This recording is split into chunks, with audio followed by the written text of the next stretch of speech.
One of the things that I constantly, especially when, I don't know if you've noticed, but well, on the online classes, I'm often trying to share with you kind of not just the poses, but more of the whole yogic context and some of the benefits. And, because there's only so much there, both these classes are chair classes, so there's only so much we can do. But, and so in a way, I think I teach more intense stuff online because I ask more of you to put yoga in a context. And one of the things about the benefits of yoga is, there's all these different ways that it starts to inform your life. And one of them, I don't know if anyone else has like noticed that since the pandemic started, there's slightly more uncertainty, like all over in your life. I mean, I'm saying something obvious. It's kind of a joke, right? And that, and and you think about how everything, and there's more threat and all that stuff, all that stuff that the mind has a hard time processing.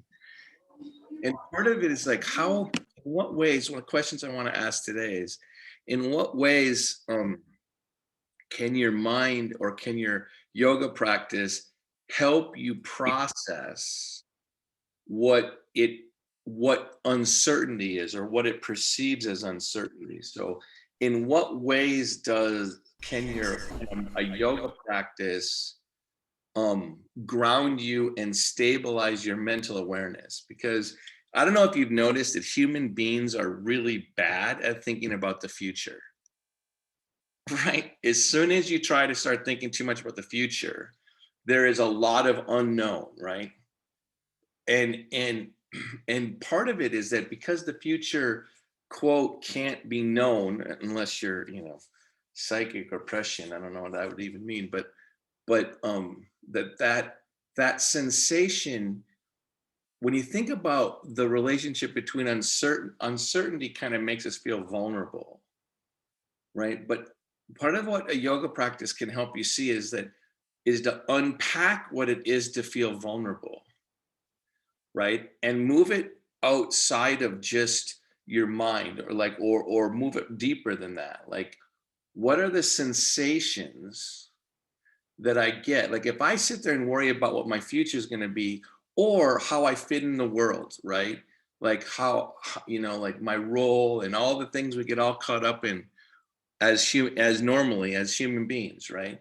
And how is it that my yoga practice might be able to change or affect how my mind is when it tries to perceive things that it can't know, right? So let me say that again. Like, so one of the ways your yoga practice is going to help calm your mind down, right? Or help you, one of its benefits is that when the mind gets caught in things that it can't know, that it just doesn't get to know exactly how it goes, right?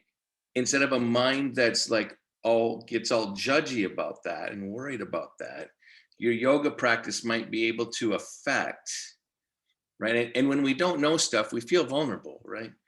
And that sensation is something that your yoga practice, I think, can help you see that it doesn't have to just be felt as vulnerability or as uncertainty. That in fact, in your yoga practice, you're constantly trying to experience and integrate the quote intangible or unknown parts of yourself, such that they don't have to like be the fodder for your uncertainty, right? Now, what does all that mean? Those are all words, It's like literally the part of you that as you sit here before we start centering, there's what you can feel and control, pretty, movement and action. And then there's another part.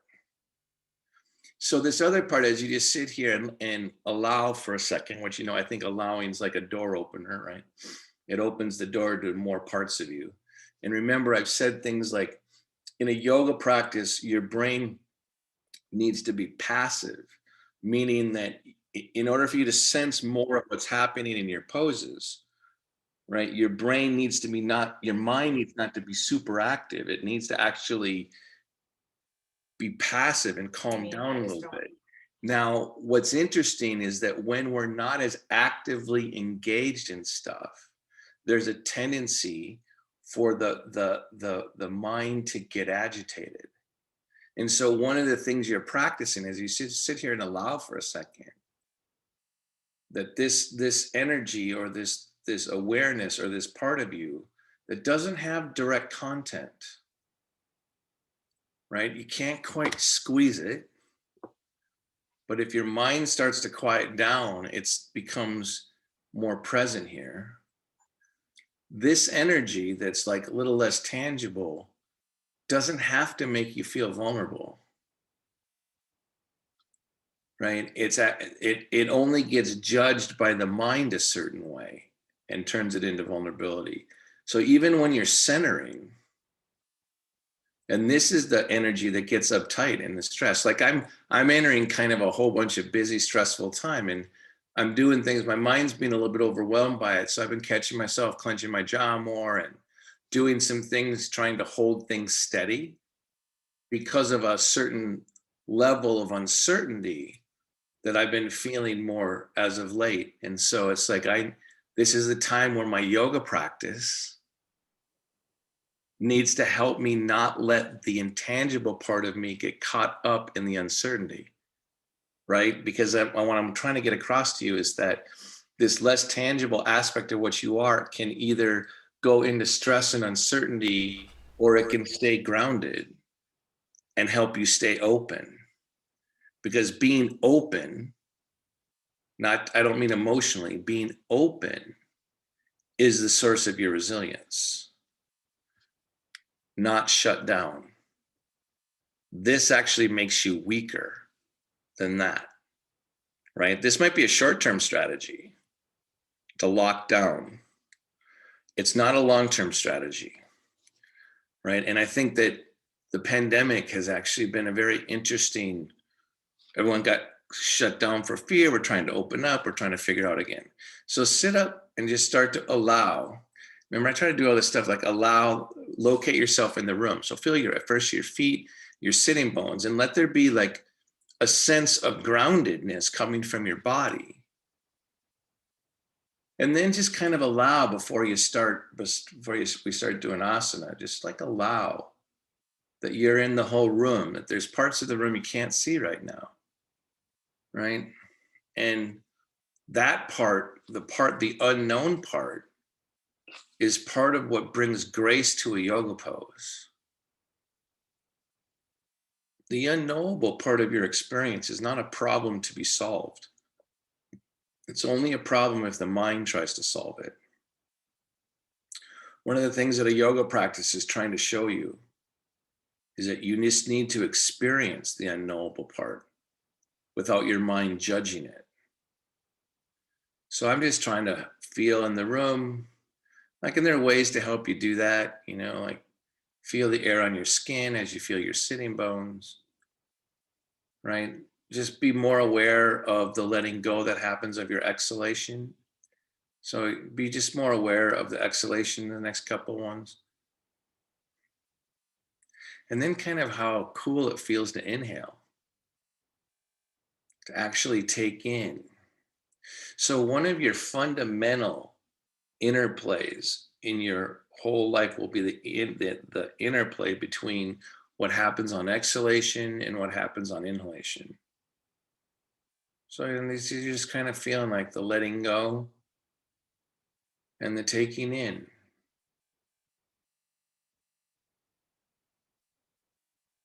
Feels good to inhale. And just because your mind is preoccupied doesn't mean that it doesn't feel good to inhale.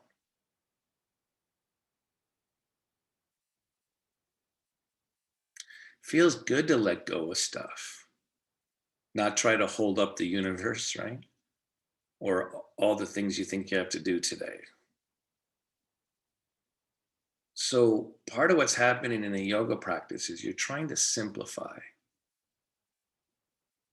trying to drop some of or part of all the content that your mind actually carries.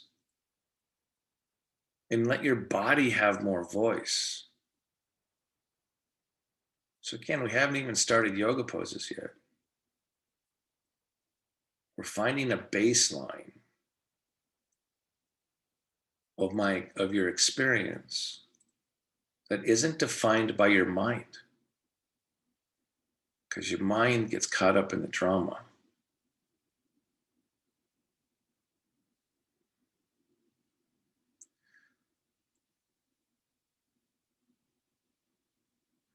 So now asana is like a clarification of your experience. So feel your feet a little bit more in your sitting bones. So you're bringing to this sense of your baseline today how action starts before it gets all caught up in the world, man. So your feet hit down, your sitting hits down, your lower abdomen lifts slightly up. You lift up through your chest, right? I want you to be aware of the front and back of you. So I want you to lift under the collarbones, but also spread between the shoulder blades across the back ribs. So notice that there's a grounding feeling when you combine the lift up the spine and the spreading across the back ribs. Feel that. It's strength. Your strength comes from inside to out.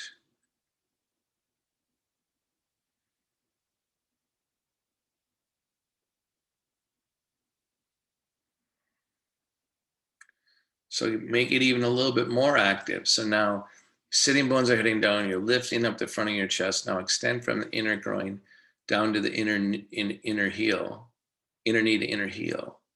Make it even stronger. Keep lifting your chest. Add more of your action to the sense of what you are. Now, if you can't, bring your hands into prayer, right? If you can do it on balance. I can only do it if I bring one elbow to the table, right? Otherwise, I'm off balance and I lose the pose, right? So now you're adding another layer to your experience. Equalize the pressure between your hands. Lift the chest. Let there be a silk curtain that drops from the base of your neck down to your tailbone. Broaden across the collarbones and across the back ribs. Feel from the inner groin to the inner knee to the heel. And in this sense of more full vessel that includes things you don't exactly know what they are, take a couple of breaths. Watch the in, watch the out. Close your eyes from top to bottom if you haven't. Now, don't work so hard physically and soften around the temples, the jaw, the inside of the mouth. Keep the chest lifted. Keep engaged with the world, with all of its splendor. Let go of your day and prepare your mind to do yoga.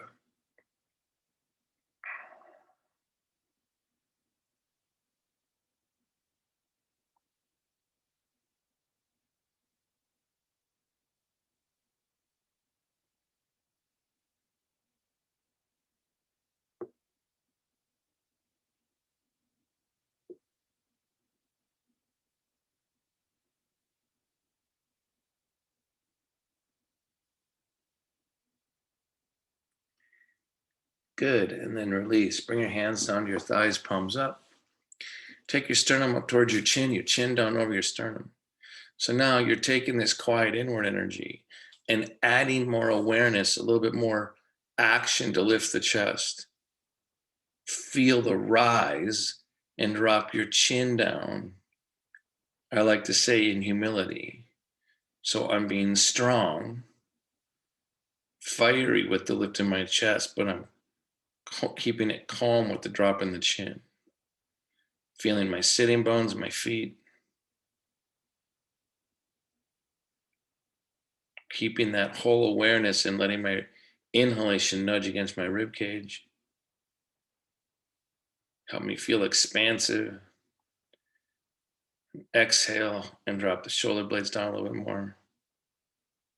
And watching that interplay between the expansion of the inhalation and the lengthening of the spine on exhalation.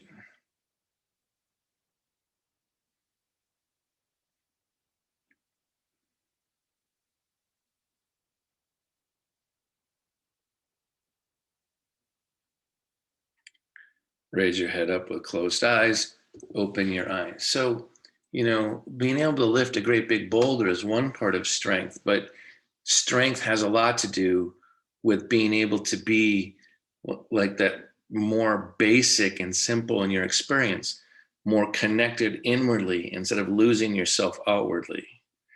And that's trying to happen in every yoga pose, right? So sit up straight and tall, right? So moving in two directions, right? So down to the sitting bones, up through the chest, right? Extend from the inner groin to the inner. This is Tadasana. And put your arms down at your sides, right? So you're trying to engage your arms a little bit more now. Right? And you're being strong here. And you're knowing that your strength isn't just physical. It's not just mental either. It's about being here.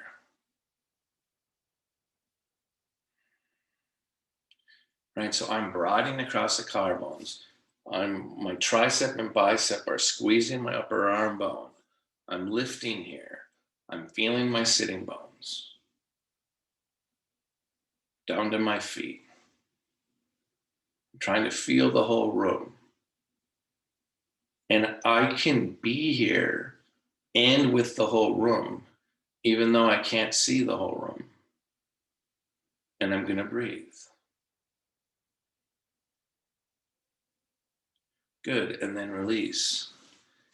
Your consciousness is connected both to what you can see and what you can't. So I want you to get some length in your low back. So you can lean forward here if you don't have a table nearby, right? And lengthen your back this way.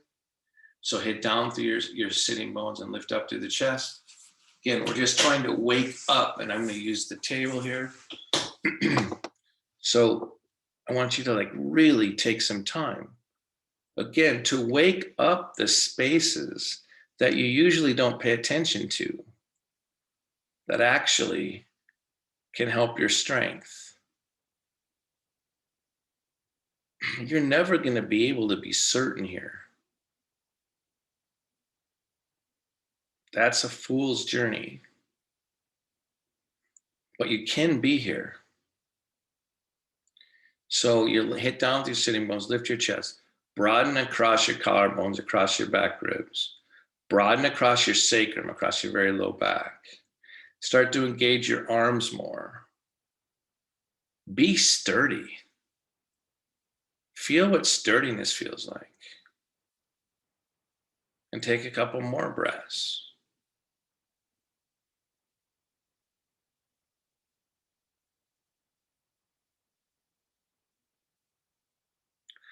Good. And then release. And not everything has to be so serious. So I'm going to do that kind of like warm up where we kind of go inhale and come forward. So you're just kind of like moving around some and going like, wait, I don't have, and then you go back. I don't have to be living in just a couple of spaces. Go over to the right and then to the left. So you're just trying to and make sure you haven't merged too much with your chair, right? So I'm going to just go back and forth a few times, and then I'm going to start lifting up a little bit so I don't, so it's like, wait, I'm not, especially when you're living a spinal cord injury, you kind of forget that you're not the same as your chair, right?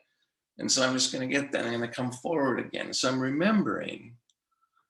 And I want my spine to have more experience, right? So I'm just kind of moving around, using movement to actually remind myself. And of course, I like when you lift up a little bit, right? And let yourself hang. So even if you can't come off your seat, making there be more space in your back, right? Especially your low back, and then letting that be part of a lightness. So this idea of you don't have to be all serious to actually be more grounded, right? And then I want you to inhale and take up your left arm, right? And then exhale and take it down your back. So I'm like reaching down here, right? And I'm gonna lengthen from here to here. And I'm gonna hit down through my sitting bones at the same time. Right? So I'm just gonna lengthen. So how do you drop your shoulder blade down, but reach up with the tip of your elbow, right? So some of you have your arm out here. Notice my arm's here, right? And I'm lengthening up to the elbow tip while I'm grounding my shoulder down. Because if I just lift with my elbow tip, I lose my feet and my sitting bones. So my shoulder blade goes down. I lengthen up to my elbow tip. I feel my sitting bones and I feel my feet. And I breathe. One at a time, Bo. We're just doing one at a time, right? And then release. And then take the other arm up. And then down. And again, I'm like taking time to feel more. Bring the elbow in. So this, whatever, I don't know what I did. My shoulder's tighter on this side. I think I slept on it, right? And I'm stretching from here to here. And I'm dropping my shoulder blade down. And I'm realizing, oh, I slept on that shoulder. That one's got a little bit, it's different, right? Okay, so that's the beginning of my yoga. I'm like watching that. And one shoulder is like, ugh. Right? And then I'm gonna hit down through my sitting bones, down through my feet, and keep extending up. And then release. Ooh, gotta watch that. See, that one spasms right away. It's like, ooh, I gotta watch to make sure I don't irritate that one too much, right? And you're gonna be different from side to side. And the fact that your body's different every day is a source of strength, not a source of worry, right?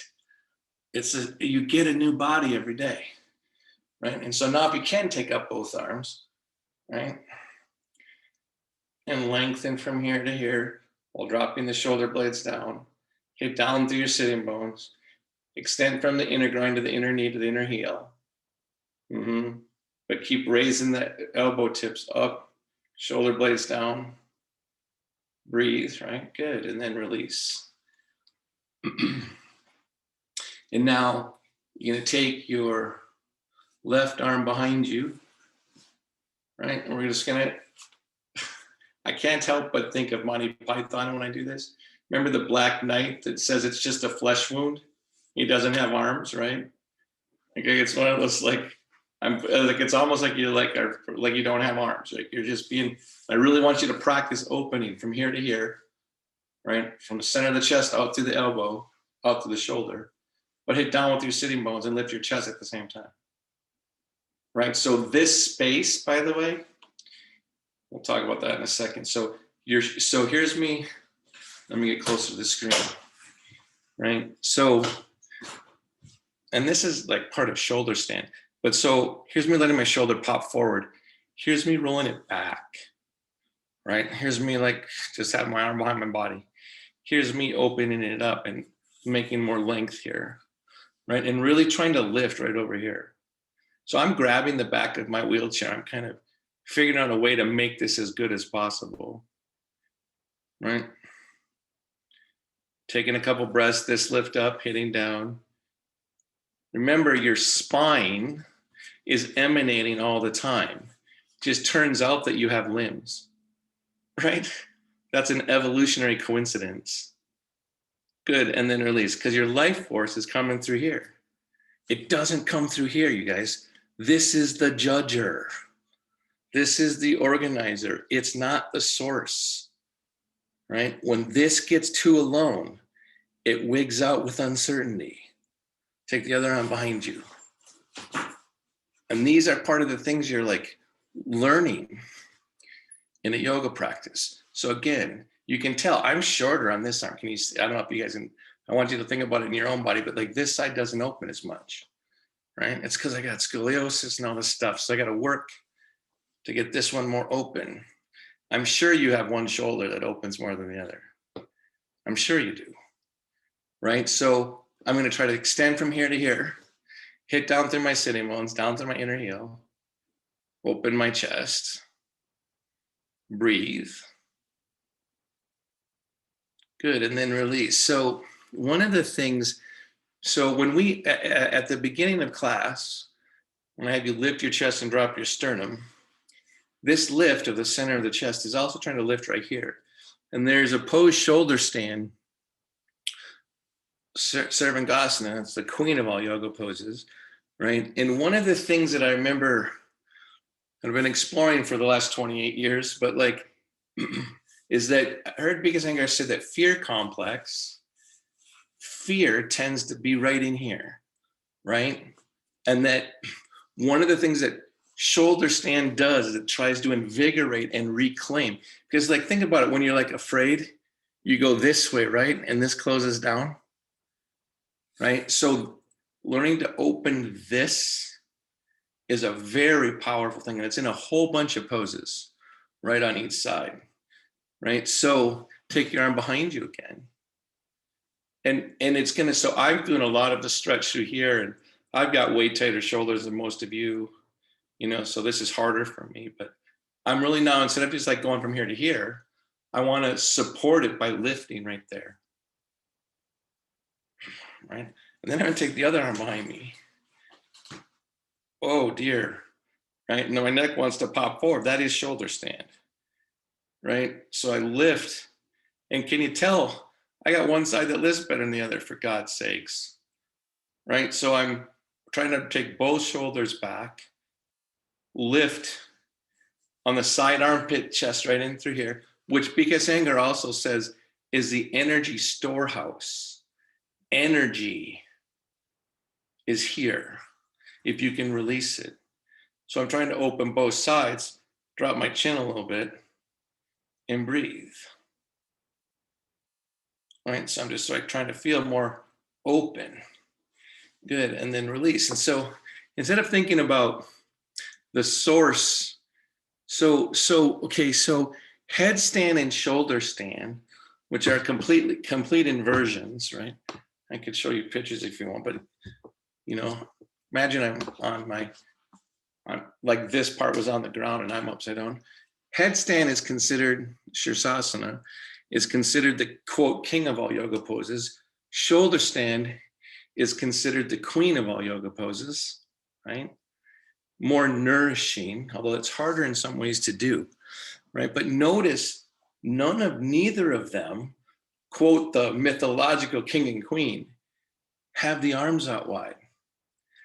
Arms are in the midline, and the chest and the spine is the focus of the pose, right? So take both arms up again. I like doing one, but we'll go both, right? Lengthen, turn in, roll the tricep in. Do this to feel your sitting bones. Extend down through your feet, right? Drop the shoulder blades down. Take a couple breaths. And then release. And then take your arms behind you. Lift.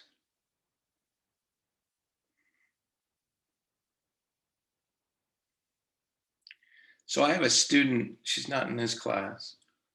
She's got a really high level of injury, with a spinal cord injury. And she can't move her arms much. And she doesn't have any trunk strength, abdominal control. So I'm just staying open here.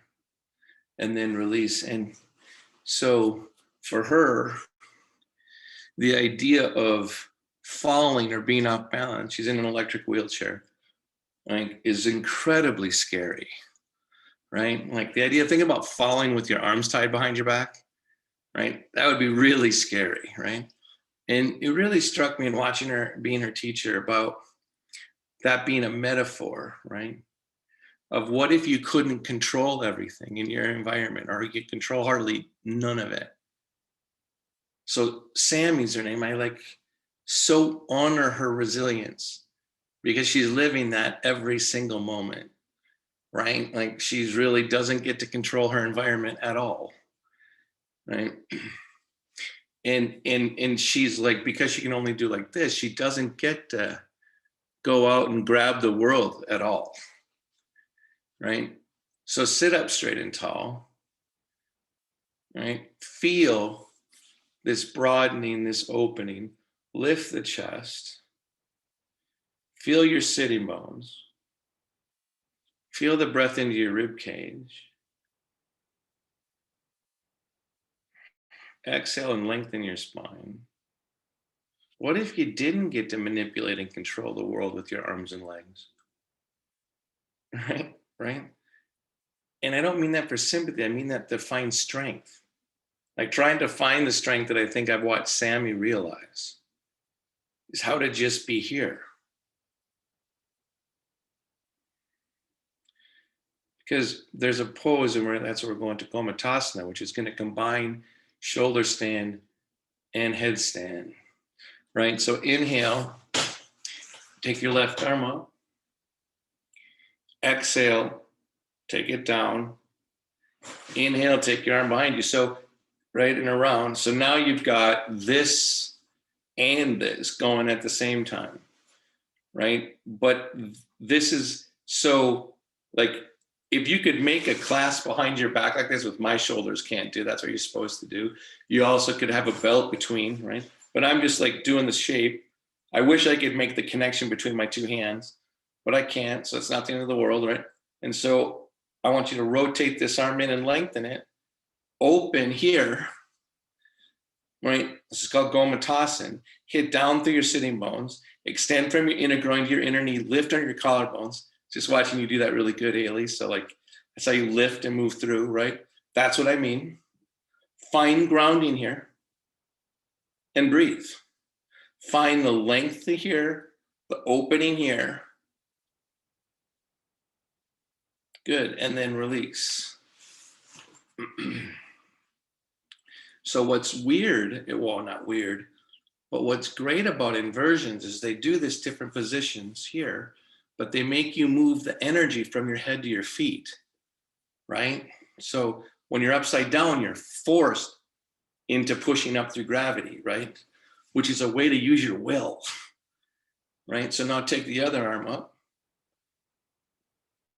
down, take the other arm behind, right? So you're opening here, you're lengthening here, right? Lifting your chest, rolling it in. Now I really want you to hit down through your sitting bones. So if you're going to, so like, so keep in the pose, right? It's okay if you can't do both arms, don't worry about it, do one, right? Right, so now I want you to hit down through your sitting bones, open here, lengthen here. Doesn't matter if both arms can do it.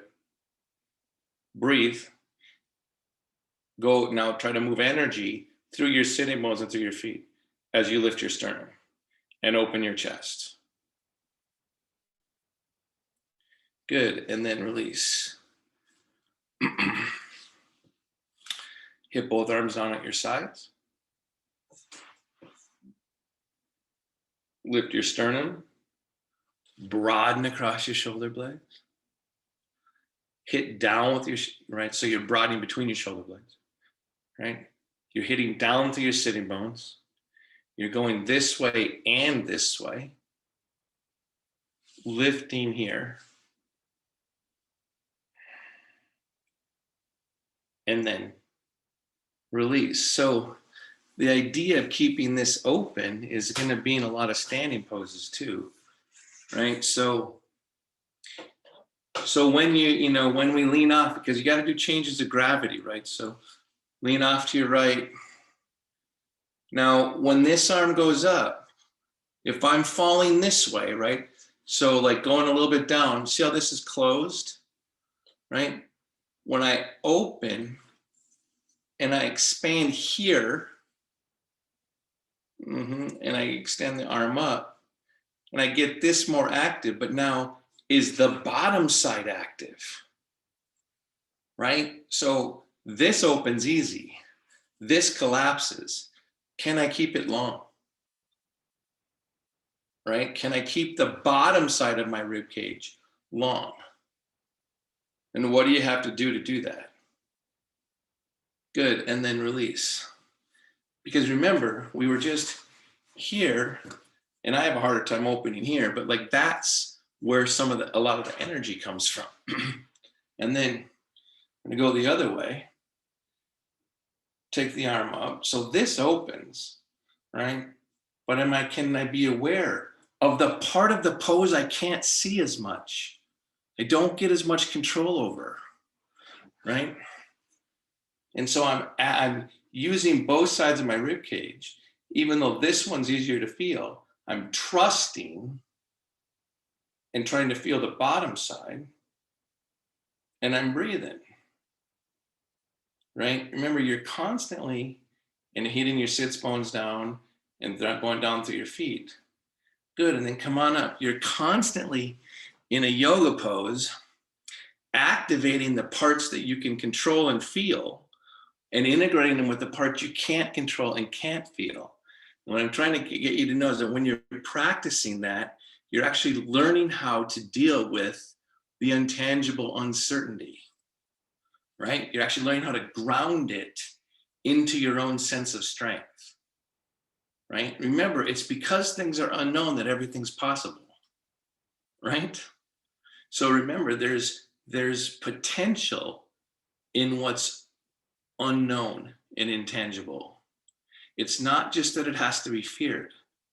And that's what you're learning in a yoga pose, right? So we're gonna go over to the side again. Now already, so if I come over sloppy, because remember this is my short side because of my scoliosis, like if I just come over like I threw it away, I'm never gonna get it back. Once Humpty Dumpty like breaks apart, is not to get, I can try to fix it from here, but I'm gonna try to be more conscious of keeping this side long as I go over. So I'm pushing into it right away, right? And then I'm opening this way. Then I'm feeling both sits bones and taking the arm up. I mean, usually I just teach this to you. Now I'm trying to have you have both of your side bodies more open, right? And then when I go into the straight line with my arm over my head, that I'm gonna have a tendency to collapse there. Don't, right? So now I'm going over my head. And now I'm not just turning my chest open, I'm trying to lengthen here, get the energy from the underside and revolve open. So I'm making sure I'm feeling both sides of my body. Good, and then release. Be in the center for a second. Go the other way. So again, did I throw it away? This side, I don't have to work as hard on. I want this side to stay long. This side long too, as I come over. And then I go up from a sense of length. Then I go over my head. And I'm making sure both sides of my chest and side armpit chest stay open. Hit down through my sitting bones. Extend from my inner groin to my inner knee to my feet. Good, and then release, come on up. So let's look at this for a second. You don't have to do this. Let's like think about what I started you out with Gomatasana. So as I come over this way, and if I don't pay attention to this side, I lose a whole bunch of energy right there. So I'm gonna keep that long and come over, right? Remember, you're just watching now. When I go open, I'm getting this more open, right? When my arm goes over my head, I'm like in my upper arm in Gomatasana, right? I'm in this dynamic when I'm over here, right? And then as I'm rolling this open, I'm not that far different from opening here on the downside, right? So these arm movements that look like they're totally different have a similarity in pattern to Gomatasana arms, right? So take your left arm up, take it down, take the other arm behind you, right? So if I just, so we're doing that pose again. If I just straighten my arm, that's the one over my head, right? Right, bring this back down. When I'm off to the side, and trying to open across my collarbones, this is the shoulder stand arm, right? They're happening and go the other way. A dynamic like this is happening even in the standing pose, right? Even in the pose we're just doing. So this is staying open, this is staying long. There isn't that much difference between this and this, right? Remember, the limbs are just the window dressing, right? It's about activation through the spine.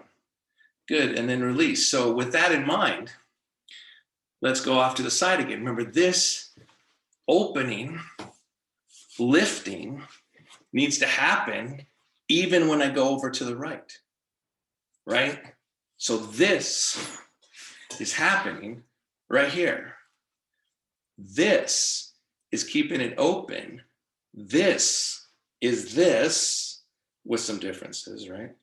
Here. So keep the awareness both here and here to have more energy go through your legs, right? More through the sitting bones. This is for energy, right? Through the base. Breathe. Good, and then release. I feel like I ate a little bit too much breakfast. So I'm feeling it right now. So I'm pausing here just for a second because I'm getting a little bit out of breath because I can feel my digestion working. All right, so now I'm going to go the other way. Remember now this side, right? Because we want this energy in the pose. Don't want to cover this up, right? So much of your potential is getting covered up when you're afraid or when you're uncertain, right? And it takes some discipline to recapture it. So I'm making sure it stays open. Taking the arm up, taking the arm over, recognizing that this and this have some similarity, right? I want both sides of shoulder stand. I want the length of headstand in this both at the same time. I'm going to use both those energies to hit through my sitting bones in my feet. I'm going to breathe. It's smart to breathe. Good, and then come on up. Sit in the middle.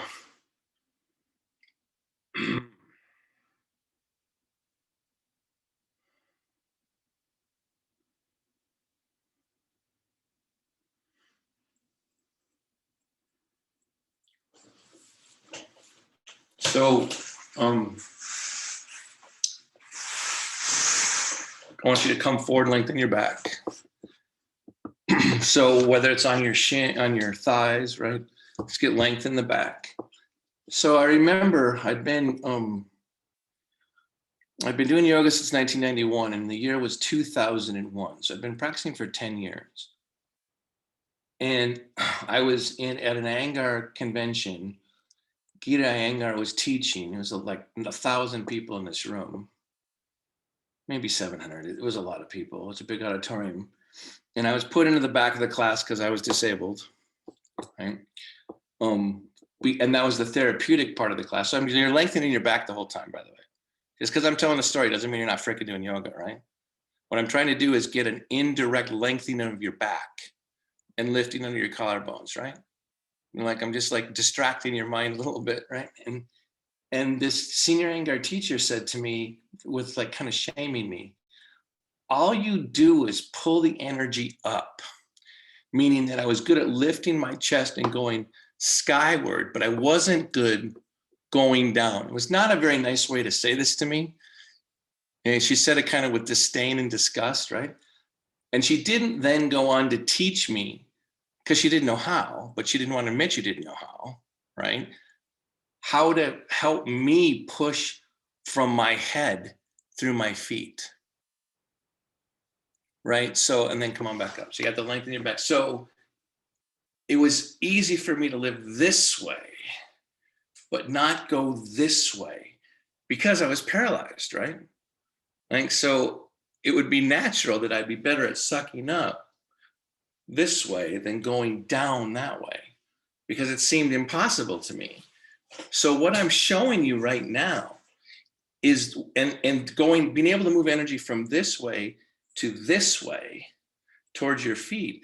That's called apana, and it's what's being learned in an inversion. Because what the inversion does is turn you upside down, right, and make you lengthen towards the sky through your feet, right? So you're forced by gravity to learn how to go against it, right? It's harder when you're sitting, right? Because you're compressing this way, so it gets like lazy. So take your left arm up again, right? So down. Now, as you roll this in and lengthen, I don't want the awareness to go like just try to get from the tip of the elbow to the sky. I want you to reach your elbow up as you hit down through your sitting bones and drop your shoulder blades. So this activation, here's me not activated, here's me activated. I want you, as you're lengthening from here to here, I want you to do it to feel your sitting bones in your feet, right? As much as you're trying to raise your elbow skyward. Hit down the opposite way, right? Which is hard, right? Because you're lifting up. How do you go the opposite way at the same time and include your torso? Those of you that actually push your feet into the pedal, the bummer about that is you're not getting energy to go through your abdomen as much, right? You're just able to activate your legs. Good, and then release. But this subtle movement of energy this way is more than just moving your legs. Take your other arm up. Now the problem is when I'm going up this way and lengthening from here to here, how do I get down the other way in a way that includes my torso? How do I make this have vigor? Good, and then release. Well, from the energy storehouse. Take your arm behind you. Somehow you got to figure out how this opening of energy can travel this way, not just this way up. It needs to be teaching you how to move. So if I've got energy potential here, I want this energy in my feet, not just feeding my head.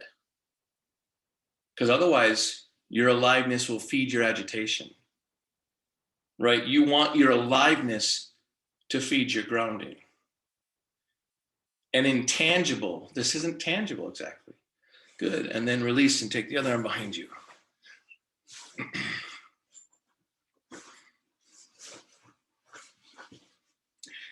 There we go. Trying to get it the right way for me, right? So I'm really trying to open that up, but as I'm opening here, I'm really trying to hit down through my sitting bones and through my feet.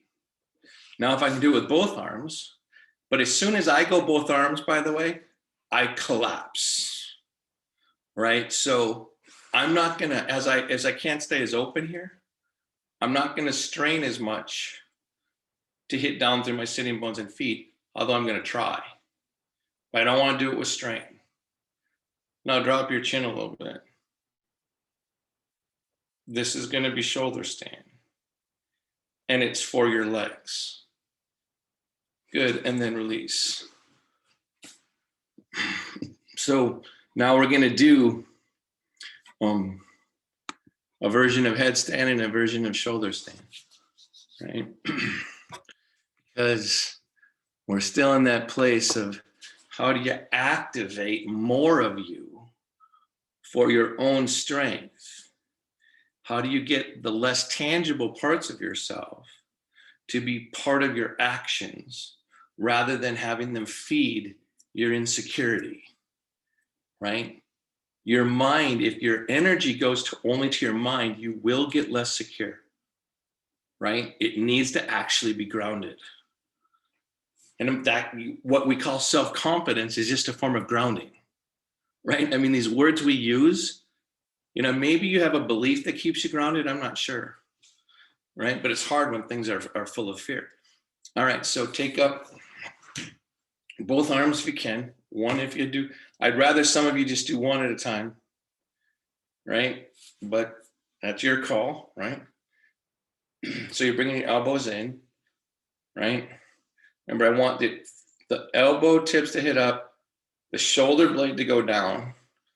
In other words, the forearm goes towards the shoulder girdle. The tip of the elbow goes up, right? And I want you to feel like webs. I've taught you this before. From between your shoulder blades up to your elbows. Lift under the collarbones. Lengthen from here to here. Hit down through your sitting bones. So headstand, so you're doing all this to get awareness more through your legs. But now headstand is ultimately a meditation pose. So maybe close your eyes, maybe not, but go inward with this effort. Take a couple of breaths. Good, and then release. Now I'm going to take both arms behind. So we're trying to activate different layers of your energy, right? Lift. So as soon as I start lifting, before I drop my chin, I'm going to lift here, hit down through my sitting bones and my feet. Then I'm going to drop my chin down. Go inward again. Stay active. Keep lifting the chest. Lifting here, lifting here. Breathing.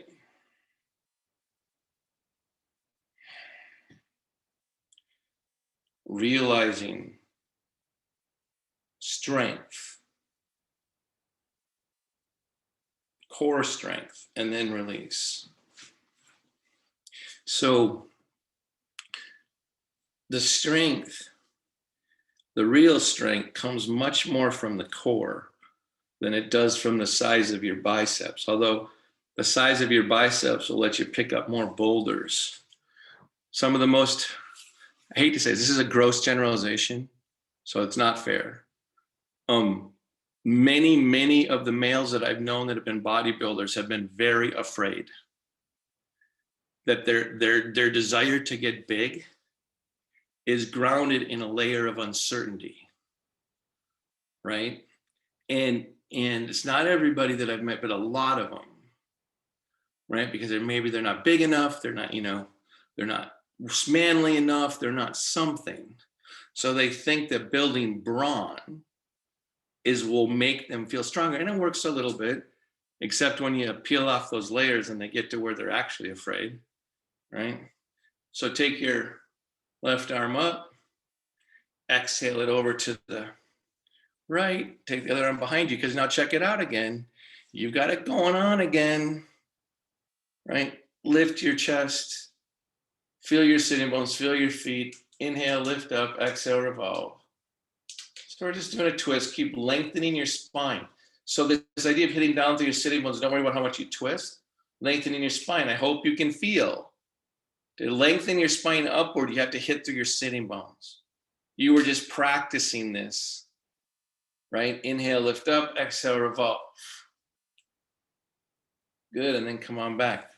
So I remember feeling, again, back early on, maybe in the early 2000s, having a very senior Angar teacher I was working with say, well, if you can only do two poses, it should be headstand and shoulder stand, right? And I remember thinking, that sucks. I can't go upside down and do either, right? And then so I had to start exploring why he would say something like that, right? What's going on that would be the king and queen of all yoga poses, right? And I hope you just saw it in that twist. Inhale, take the right arm up. Exhale it down. Notice, take the other arm behind you, notice the lift at the energy storehouse, but hit down through your sitting bones. If you just lift your chest, you throw yourself into violence.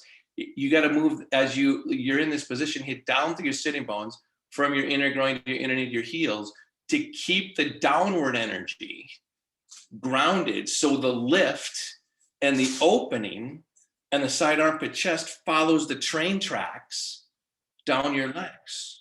So you're actually doing a lot of what we just were trying to differentiate.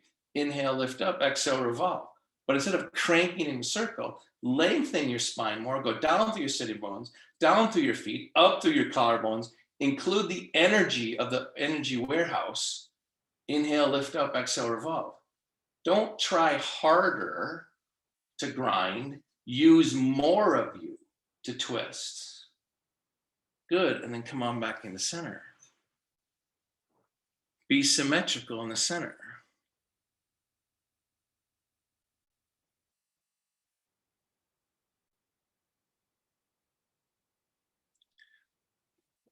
I hate to tell you that at the center or core of every yoga pose is the same energy, just so you know, right? And it just has variation in body movement. No matter how weird your life looks out here, at the core, it's the same. It's your mind that loses the core. The core doesn't change. So be symmetrical on each sitting bone, each foot. Know where your strength is. Let your yoga practice help the rest of your life. Good, and then release Shavasana. So get in your comfortable position. I'm gonna put my hands like this, of course. So how do I let go to the chair? Well, first I gotta feel safe and on balance, right? Then I'm gonna exhale. But once I start to feel that the chair is holding me up, very subtly, I want to smile just a little bit. So even though I'm letting go into my chair, the center of my chest is smiling because I can get nourishment. Soften around the temples, the jaw, the inside of the mouth.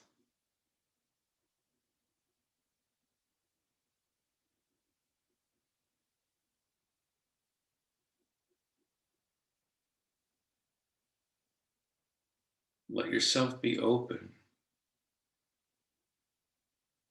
Both the tangible parts of you and the intangible.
Feel your breath. Don't change it. Thank your body.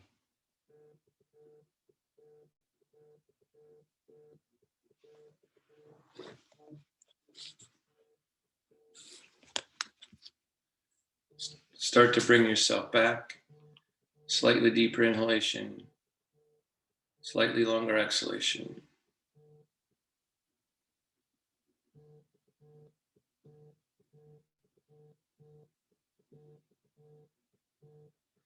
When you're ready, open your eyes. So one of the things that yoga taught me is that just because there's a less tangible, empty part of me doesn't mean I'm vulnerable. It actually, that emptiness is a source of strength and resiliency. It doesn't just mean, it's just because it's less tangible doesn't mean that it's any less strong, right? All right, hands together. Namaste. Spirit in me bows to the spirit in you.